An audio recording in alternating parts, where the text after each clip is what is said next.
Olá, bom dia. Eu sou a Suelen. Seja bem-vinda à leitura do devocional Mulheres Enraizadas, da Viviane Martinello. Estamos hoje no dia 39. Invista muito em poucos. A Timóteo, meu verdadeiro filho na fé, graça, misericórdia e paz da parte de Deus, nosso Pai, e da de Cristo Jesus, nosso Senhor. 1 Timóteo 1:2. Uma das características de alguém saudável é o seu entendimento a respeito da relevância de investir em outras pessoas. Assim como Deus chamou e encorajou Paulo a cumprir uma função essencial na formação do caráter de Timóteo e da geração de novos convertidos em sua época, muitos estão à espera de serem orientados em nossa geração. O Pai continua despertando os que estão dispostos a aprender como Timóteo e persiste em encorajar pais espirituais para essa geração órfã. Paulo mesmo disse em 1 Coríntios 4,15: Embora possam ter 10.000 tutores em Cristo, vocês não têm muitos pais, pois em Cristo Jesus eu mesmo gerei por meio do Evangelho. Apesar de não serem todos os cristãos que podem exercer esse papel com responsabilidade, diligência e temor de Deus, aqueles que se dispõem a treinar, amar e corrigir os outros cristãos têm experimentado uma unção sobrenatural que os capacita e respalda por onde vão. Afinal, a unção divina recai sobre nós para um propósito específico, que geralmente está ligado ao serviço às pessoas, conforme Isaías 61:1. O importante é investir muito, mesmo que seja em poucas pessoas. Talvez o seu chamado seja se dedicar ao seu cônjuge, seus filhos e sua família. Depois disso, Deus pode expandir seu território e dar a você a oportunidade de investir na vida de outras mulheres ao seu redor ou de algumas pessoas na sua área de atuação. A menos que o Senhor lhe dê uma palavra específica, não perca tempo dedicando-se a uma multidão, porque além de trabalhoso, é bem pouco produtivo e pode desencorajar você. Além de Timóteo, o Novo Testamento nos traz outro exemplo lindo de investimento: Barnabé, que se ofereceu para caminhar com Paulo no início de sua conversão. Como resultado, acabou influenciando a vida de muitos homens, mulheres, jovens e famílias.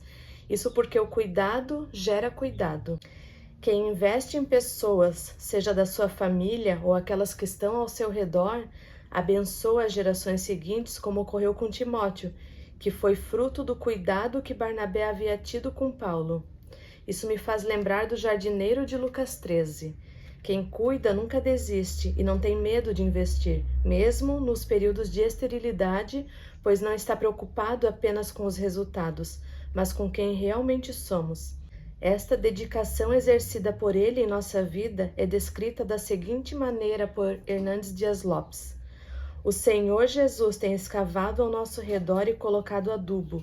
Ele morreu por nós, ressuscitou para nossa justificação, enviou seu Espírito e intercede por nós. Domingo após domingo, ele nos alerta pela sua palavra. Ele tem investido em nossa vida espiritual. Mulher, da mesma forma que Cristo investe em você, ele a chamou para amar e cuidar dos outros. Nesse exato momento, pare e pense em uma pessoa em quem pode investir, seja por meio de uma palavra, de recursos, do seu tempo ou de algum ato de serviço. Não precisa ser algo grandioso. Comece com pouco, mas comece hoje. Em Isaías 61, no versículo 1, diz assim: O Espírito do Senhor soberano está sobre mim, pois o Senhor me ungiu para levar boas novas aos pobres. Ele me enviou para consolar os de coração quebrantado e para proclamar que os cativos serão soltos e os prisioneiros libertos. O Senhor nos convoca a ser como Timóteo, como Paulo, Barnabé, a investir nas pessoas que Ele coloca por perto de nós. Lá em Atos 4:20 diz assim: Não podemos deixar de falar do que vimos e ouvimos. Já sabemos que o nosso chamado começa com quem mora conosco. Precisamos dar testemunho daquilo que aprendemos do Evangelho do Reino de Deus. Como fala aqui no devocional, O importante é investir muito, mesmo que seja em poucas pessoas. E isso me fez lembrar de algum tempo atrás, quando o Senhor começou a colocar um desejo no meu coração de estar com outras mulheres para buscar mais do Senhor, para aprender mais do que Ele tem a nos ensinar. E então eu coloquei isso para uma irmã da liderança e sugeri de a gente ler um livro junto com outras mulheres. E então fizemos essa leitura com mulheres do nosso grupo caseiro que estavam disponíveis no horário. Então lemos, terminamos, mas aquele sentimento continuava ali, porque não era desse jeito que o Senhor queria. Nós lemos aqui há uns dias atrás que às vezes a gente tem aquela ideia de terceirizar o que Deus coloca no nosso coração, e daí eu entendi que eu deveria sair da minha zona de conforto, do meu lugar de espectadora, de ter a minha participação especial ali em comentários e estar à frente. A partir daí eu comecei a orar para o Senhor me capacitar, porque eu não me via num cargo de liderar alguma coisa. Daí então o Senhor me deu uma direção de organizar esse dia para estarmos juntas, louvando, adorando e para que eu compartilhasse uma palavra com elas. Só que eu não sabia o que compartilhar. Eu lembro que vinha muito na minha cabeça esse devocional das mulheres enraizadas, mas eu não entendia. Então o que eu fiz? Eu falei sobre um versículo que a autora trata no começo ali, que é o de João 15, que fala sobre a videira verdadeira, permaneçam em mim e eu permanecerei em vocês. Nós estávamos em 7 mulheres, louvando ao Senhor, adorando, e a presença do Senhor veio com tanta graça, com tanta misericórdia. Eu aprendi a depender mais ainda do Senhor naquele dia, porque eu não me achava capaz de estar à frente de um grupo. E realmente não somos capazes. Quem nos capacita é o Senhor. E esses encontros eram para ser recorrentes, mas eu me deixei intimidar por algumas situações. E um detalhe que eu esqueci de contar é que quando o Senhor colocou esse desejo no meu coração de estar junto com outras mulheres, Ele falou que não era para eu limitar apenas para aquelas que congregam comigo, mas que viriam outras mulheres que Ele me apresentaria. E paralelo a esse tempo que eu não fiz mais as reuniões com as mulheres, algumas mulheres do grupo caseiro e eu começamos a nos encontrar para tomar um café juntas, conversar. E logo começou a participar também a nora de uma dessas mulheres do grupo. E enquanto a gente fazia esses encontros, o Senhor começou a colocar no meu coração de que a gente deveria usar melhor esse tempo juntas. E eu pensei na possibilidade de lermos um livro novamente. E como o Senhor sempre confirma o desejo dele, Ele usou uma amiga minha que faz parte desse grupo. Ela entrou em contato comigo, mandou mensagem, falando que ela tinha sentido vontade no próximo ano de a gente aproveitar esse café para ler um devocional juntas. Mesmo sabendo que era o Senhor já confirmando, eu falei, vamos orar. Então eu continuei orando e entendi que o Senhor estava confirmando no meu coração e que o livro que a gente deveria ler seria Mulheres Enraizadas. Começamos o nosso café no próximo ano e compartilhamos essa direção que o Senhor deu. Todas toparam e no próximo encontro começamos a leitura.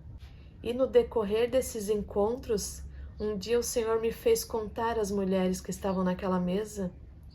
Eu contei, nós éramos em 7. E eu lembrei que naquele encontro que eu comentei antes que nós fizemos, nós estávamos também em 7 mulheres. Eram praticamente todas as que estavam ali, exceto uma, que era uma daquelas que o Senhor falou que não congregavam comigo, mas que Ele iria apresentar.